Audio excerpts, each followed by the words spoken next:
Hoje vamos perceber como juntos somos mais que a soma das nossas partes. Pois é, muitas vezes, se não quase sempre, ganhamos imenso quando damos as mãos e nos unimos para realizar uma tarefa conjunta. Para esta tarefa, precisarás de outros 2 colegas de turma, ou se estiveres em casa, poderás recorrer à ajuda de 2 familiares. Para a realização desta atividade, são necessários 2 telemóveis, ambos com um tamanho de ecrã aproximadamente igual e uma fita métrica. Coloque um dos telemóveis no chão, a 1 metro de distância de uma parede, com o ecrã virado para cima. O outro telemóvel deverá estar na mão de um dos teus colegas de turma ou familiar, junto a uma parede com a lanterna da câmara ligada, alinhado com o primeiro telemóvel e a 0,4 metros do chão. Posiciona-te junto ao telemóvel que está no chão e vira-te para a parede.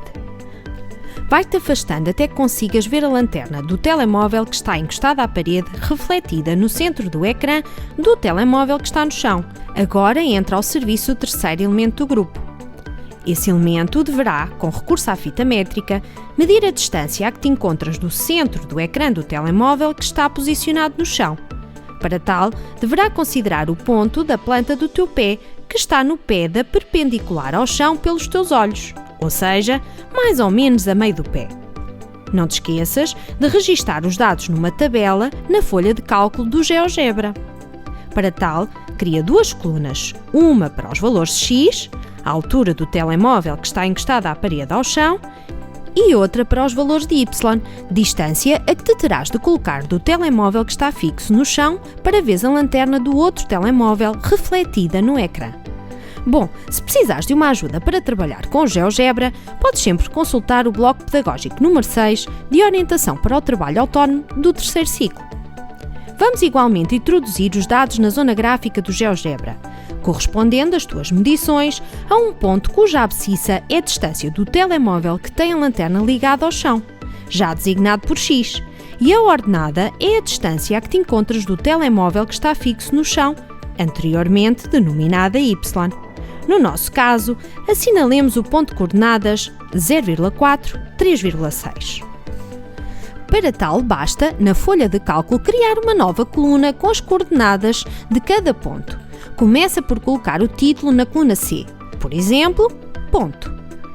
Introduz agora, em C2, a instrução igual, abre parênteses, A2, vírgula, B2, fecha parênteses, e clica em Enter. Desta forma, obterás assim as coordenadas do ponto referente à primeira medição. O teu colega ou familiar deverá agora fazer variar a altura do telemóvel que está encostado à parede. Não te esqueças, o telemóvel que está no chão a refletir a lanterna deverá estar fixo. Não podes tocar-lhe, por enquanto, claro. Se o telemóvel que está encostado à parede estiver a 80 cm de altura, então, para veres a lanterna refletida, terás de estar a 192 cm, ou seja, 1,92 metros, do telemóvel que está no chão. Registremos essas distâncias na tabela e assinalemos o ponto respectivo na zona gráfica do GeoGebra.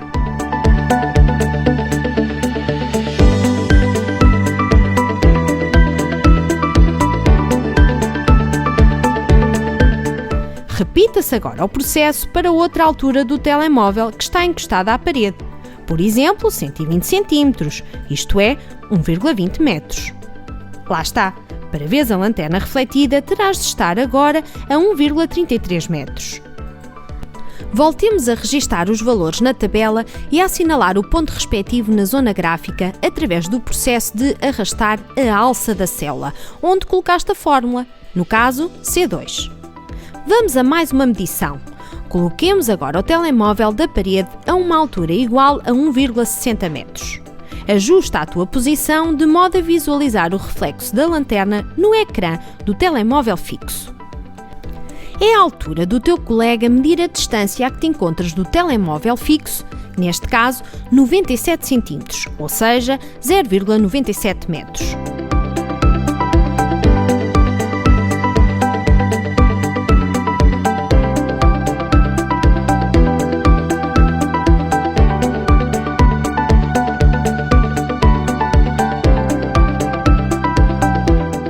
Repita-se o processo mais uma vez.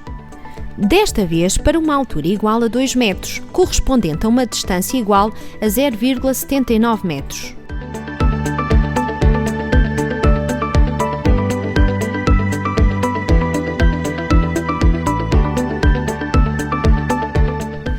De certeza que já reparaste que quanto mais alto estiver o telemóvel que está encostado à parede, mais perto terás de estar do telemóvel fixo no chão.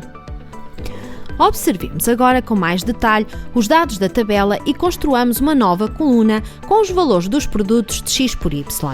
Para tal, introduz na célula D2 a fórmula igual A2 vezes B2 e arrasta a fórmula nesta alça de modo a determinares todos os produtos para cada par de valores correspondentes.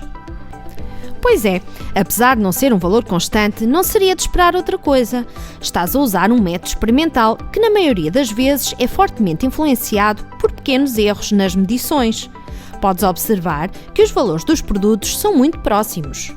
Na verdade, eles deveriam ser iguais, e isso deve-se à semelhança de triângulos, já tua conhecida. Para encontrares um valor aproximado para essa constante, tomemos a média dos produtos calculados. Bastante para tal, selecionares todas as células de D2 a D6 e clicares aqui. Acho que já conjeturaste algo. Parece-nos que já concluíste que o produto x por y para cada par de valores será aproximadamente igual a 1,54. Isto é, se modelarmos a nossa situação, considerando as grandezas x e y inversamente proporcionais, então 1,54 corresponde à constante proporcionalidade inversa. Assim sendo, a função de proporcionalidade inversa, que se ajusta aos pontos representados, tem como expressão algébrica y igual ao quociente entre 1,54 e x. Vamos agora obter a representação gráfica de y igual ao quociente entre 1,54 e x. Começa por introduzir a expressão que representa a função na caixa de entrada, desta forma. Pois é, os pontos estão bastante próximos da curva. Conseguiste assim modelar o teu problema. Parabéns! Deixamos-te um desafio final. Já que tens a fita métrica na mão, com a ajuda dos teus colegas, mede a distância dos teus olhos ao chão. Será que encontras algo curioso no meio disto tudo? Pois é, sem o grupo a funcionar, não conseguirias resolver mais este enigma.